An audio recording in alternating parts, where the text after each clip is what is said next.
study, read, or believe the Bible in the same way again. And the chief reason is that the majority of the Bibles we have circulating today, the most popular, of course, being the King James Version and the Masoretic Bible for the Old Testament, those those renditions of the ancient biblical text were not the oldest available options at the time that the Bible was presented. When the Bible was translated into the Hebrew and got the diacritic mark and got the Nikudot put into the text of the Bible, of the Old Testament in 1008 um, AD, whether you're dealing with the Aleppo Codex or the Leningrad Codex, there were older available Greek versions of the Hebrew scriptures that were, available during that time frame. So what we have now, in terms of the Bible, is a very selective and heavily edited version of the original Hebrew. Now, there's some things that are consistent between the oldest available Greek text, and there's some things that are inconsistent with the oldest available Greek text and the newer Hebrew Masoretic text. The Masoretic text is not the oldest available option when it comes to a temple that a set of scriptures that were Jews in the first century AD, prior to and up to the destruction of the Second Temple in the 70 AD under the Romans. Okay, the Vaticanus text is the best, oldest available biblical version of the Old Testament available, not the Hebrew text. So some things may coincide and some things may not coincide. So you literally almost have to look at every verse in the Greek and in the Vaticanus Septuagint, in the NETS translation, the New English translation of the Septuagint. You literally have to look at both of those uh, set of scriptures each time you want to read and each time you want to study a particular verse. Because if you're looking at just the Masoretic based text that's used for most Bibles, um, that's what most Old Testaments are based on. And if you're just looking at that, you're not getting the accurate, version of what the original Hebrew said. So you got to be careful. Now, when it comes to the New Testament, my goodness, when it comes to New Testament, you really can look at a parallel Bible. But if you're just reading the King James and open it up and you're reading a verse in King James, guess what? That version of the King James may not even be in the original or the oldest Greek versions of those scriptures.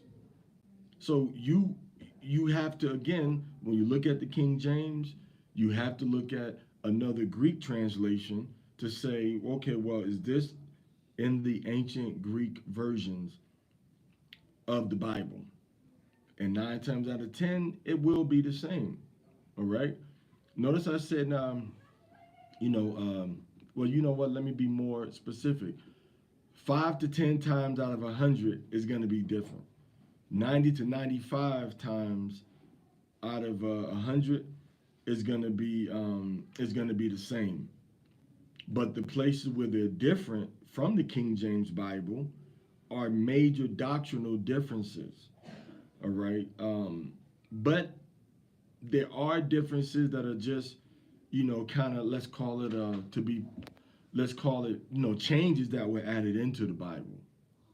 And specifically talking about the King James Bible, the Reina Valera Bible, Bibles like that, right? So now, when you read the King, a version of that was based on the Greek, you got to be doing that. You can't just read the King James Bible verse for verse and chapter for chapter without cross-referencing another another Bible translation. All right, that's not the King James. All right, so For your New Testament, when you're reading the King James Bible or most Bibles, for your New Testament, you're always going to want to compare it against the New American Standard Bible or the New Revised Standard Version of the Bible. All right, the New Revised Standard Version. That's what you're going to be looking at for your New Testament and comparing it against the King James. You got to do that.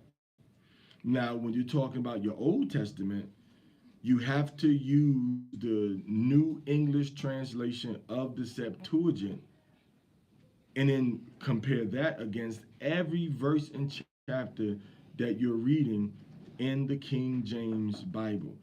The days of just sitting down and studying the Bible and going from chapter to chapter, you can't do that anymore. All right, you can't do that anymore. All right, that can't be done anymore.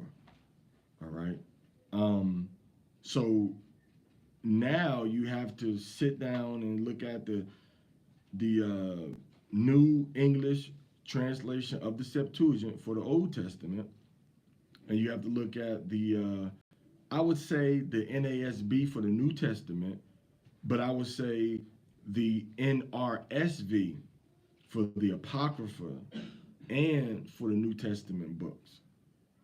All right, so even if you got a King James with the Apocrypha, you still are going to want to have two Bibles, two separate books to compare against your King James Bible, which are going to be your New English translation of the Septuagint for your Old Testament, even though that book does have the Old Testament and it has the Apocryphal books in it.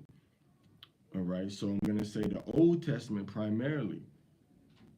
And then for your New Testament and your Apocryphal books, you're going to want to look at your New Revised Standard Version. So those are the best options when you're looking at your King James Bible. Now, when you're looking at the Greek, which is the most accurate version of the Bible we have available now, whether it's Old Testament or New Testament. When you're looking at the Greek, and then you read the Hebrew, you have to go with the Greek if there's a discrepancy in the Hebrew. Why? Because it's just a more ancient, more reliable, there's more of a strong textual genealogy with that Greek Old Testament. The Hebrew Old Testament, the Masoretic text, should be used when?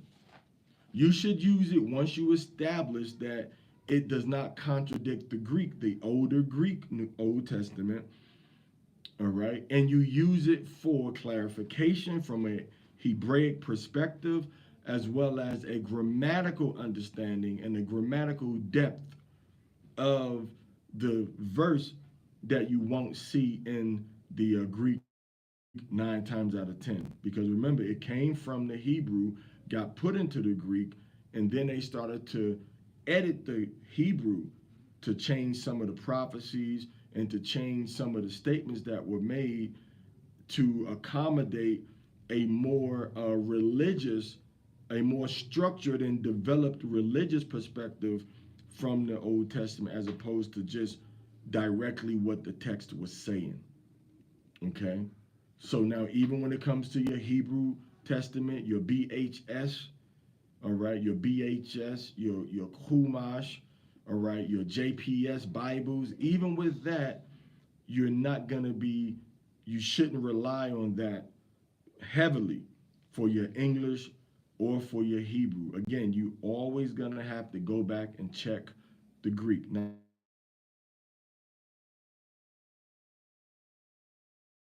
what I'm saying, and that's okay. You can disagree, but I'm giving you my perspective from the history that we can look at. I'm not giving you a doctrinal or religious perspective or opinion. I'm telling you academically, empirically, with the facts available before us, the Greek Old Testament and the NRSV, New Testament and Apocrypha, are going to be more reliable than the King James version, and than the New English translation of the Septuagint. Old Testament is going to be more reliable than the NRSV Old Testament. That's why you have to couple those two books together. All right. So you can never study the Bible the same. You can't just rely that what I'm. So that is going to sum up what I wanted to share. Um, you know, hope you can contribute something to the dialogue. If not, you can give me some feedback. Um, I'm not one of those share, like, and subscribe type of people, but hey, it is what it is. I don't put content up regularly, like every day. This isn't a business for me. I'm not monetizing. You know, I have other platforms that I share information on, but you can subscribe. You can like the video. You can share the video. And most importantly, respond, reply, give a perspective on where you stand. What do you think? So we can dialogue about it. All right, thank you.